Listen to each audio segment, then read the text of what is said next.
kita menyelenggarakan konsultasi atau uji publik rancangan peraturan Menteri Pendidikan Dasar dan Menengah tentang sistem penerimaan murid baru tahun 2025. Pertama, kami sampaikan bahwa uji publik atau konsultasi publik ini adalah bagian dari upaya kami memenuhi undang-undang tentang penyusunan suatu peraturan yang menyangkut hajat hidup masyarakat, yang salah satu tahapannya selain kajian akademik dan juga masukan-masukan dari berbagai pihak serta kajian atas penelitian mengenai pelaksanaan program yang sudah berjalan, juga draft ini perlu mendapatkan masukan dari berbagai kalangan. Yang kedua, kami sampaikan bahwa yang kita undang pada hari ini meliputi paling tidak 5 atau 6 unsur. Yang pertama dari unsur pemerintah. Dalam hal ini kami mengundang kementerian-kementerian terkait dari Kementerian Dalam Negeri, Kementerian Agama, Kementerian Sosial, kemudian juga Kemenko PMK, dan juga dari Ombudsman yang selama ini juga telah memberikan masukan dan juga memberikan catatan terhadap sistem penerimaan peserta didik baru yang sebelumnya sudah diberlakukan. Kemudian yang kedua adalah para kepala dinas pendidikan, baik provinsi maupun kabupaten kota, yang kami pilih berdasarkan pertimbangan menyangkut kondisi geografis masing-masing daerah, juga perkembangan sekolah di daerah-daerah tersebut, termasuk juga pertimbangan misalnya kedekatan wilayah antara satu daerah dengan yang lainnya, karena ini juga nanti berkaitan dengan bagaimana kebijakan ini kami ambil untuk daerah-daerah dan provinsi yang berdekatan secara geografis. Kemudian yang ketiga adalah unsur dari para penyelenggara pendidikan masyarakat atau kita sebut dengan swasta, kami juga hadirkan pada kesempatan ini.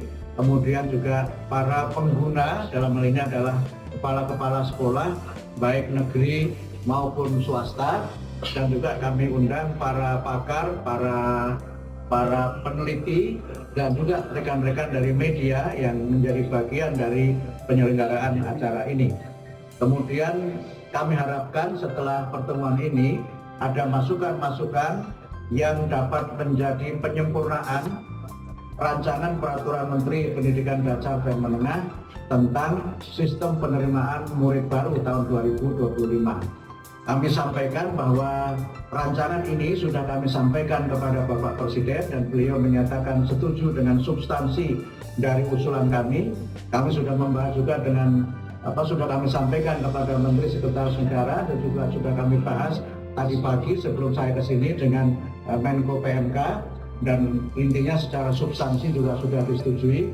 Insya Allah besok pagi jam 7 kami akan bertemu dengan Menteri Dalam Negeri untuk membicarakan bagaimana dukungan dari Kementerian Dalam Negeri, khususnya pemerintah provinsi, kabupaten, dan kota, agar sistem penerimaan murid baru tahun 2025 dapat berjalan dengan sebaik-baiknya.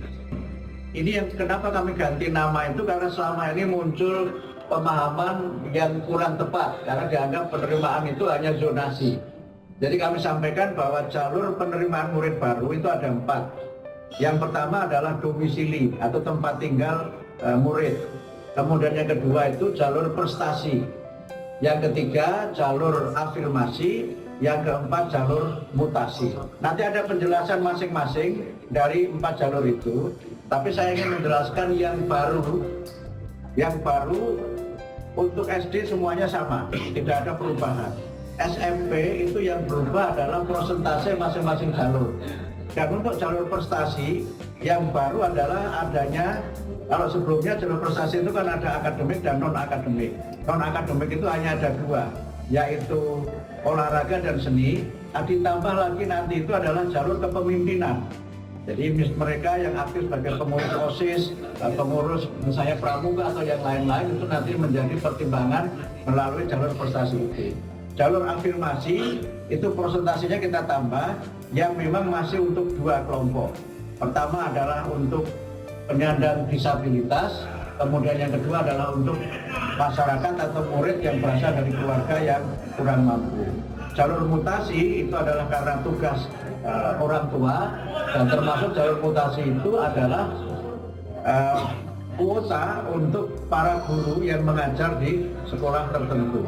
Jadi itu nanti detailnya bisa dibaca dalam draft yang saya kira sudah bisa diakses publik, karena selama ini memang masih rahasia tapi sudah bocor arus kemana-mana. Dan karena itu kalau ada yang berpendapat bahwa ini masih seperti yang dulu, saya kira tidak sepenuhnya sama dengan yang dulu, karena itu kami ganti namanya. Dan ada memang hal-hal yang baru menyangkut kebijakan ini, termasuk dalam hal bagaimana cara menghitung persentase itu kami sertakan sebagai lampiran dari peraturan menteri ini.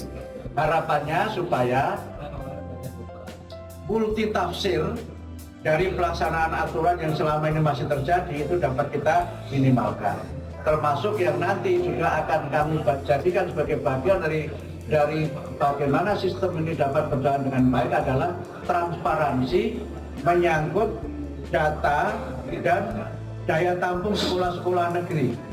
Dari sekolah negeri A misalnya itu bisa menerima berapa murid, daya tampungnya berapa. Dengan cara seperti itu, maka masyarakat akan bisa menilai kira-kira dia punya kans berapa persen untuk bisa diterima di sekolah itu, dan dia bisa kemudian ke sekolah yang lain, termasuk ke sekolah-sekolah swasta yang ada di daerah-daerah tertentu. Juga kami informasikan ke masyarakat peringkat akreditasinya. Nah, ini yang mungkin agak berbeda, dan ini menjadi bagian dari transparansi dan akuntabilitas informasi bagi masyarakat.